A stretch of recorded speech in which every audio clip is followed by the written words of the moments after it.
আপনার নেই, আপনার সূক্ষ্ম বিচার বুদ্ধি কি বলে? চুপ করো, এত স্পর্ধা তোমার? তুমি আমার অধিকার নিয়ে কথা বলছো? সাহসের কি দেখেছেন মশাই? একবার মর্তে ফিরে যাই, সকল সোশ্যাল মিডিয়াতে, ফেসবুক, হোয়াটসঅ্যাপ সবেতে এইসব ঘটনা যখন জানাবো, তখন আপনার সম্মান থাকে কোথায় দেখবো। দরকারে এক্ষুনি ফেসবুক লাইভটা অন করছি। থামো থামো, ফেসবুক লাইভ মানে বলছি ইয়ে, নিজেদের মধ্যে ব্যাপারটা একটু মিটিয়ে নিলে হয় না? পথে আসুন মশাই, স্পষ্ট করে বলুন তো আপনি কি চাইছেন? আমি আমি চাই তোমার ইচ্ছা পূরণ করতে। তুমি বলো না, তুমি কি চাও? বেশ, আমার দুটি শর্ত আছে। প্রথমত, পেশিমাকে এক্ষুনি স্বর্গে পাঠাতে হবে, কোনো শাস্তি দেওয়া চলবে না।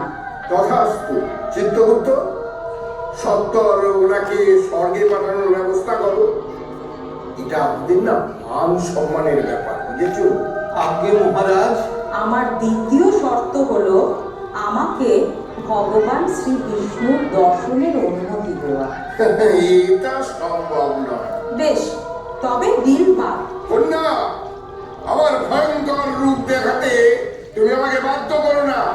আচ্ছা, ঠিক আছে, তাহলে মর্তে ফিরে যাবার আগে আমার প্রিয় কুকুর গুলুর সাথে একবার যদি দেখা করিয়ে দেন।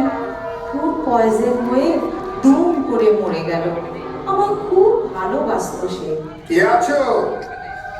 ফুলুকে একবার হাজির করো।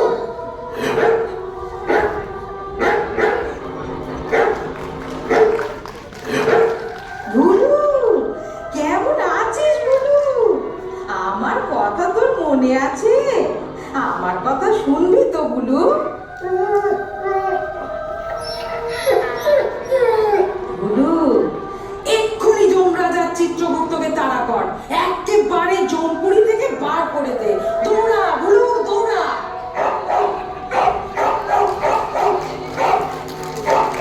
না, পালাও পালাও। কি সাংঘাতিক বুদ্ধি করেছে রে বাবা! পালাও পালাও। যাক বাবা, এই সুযোগে জম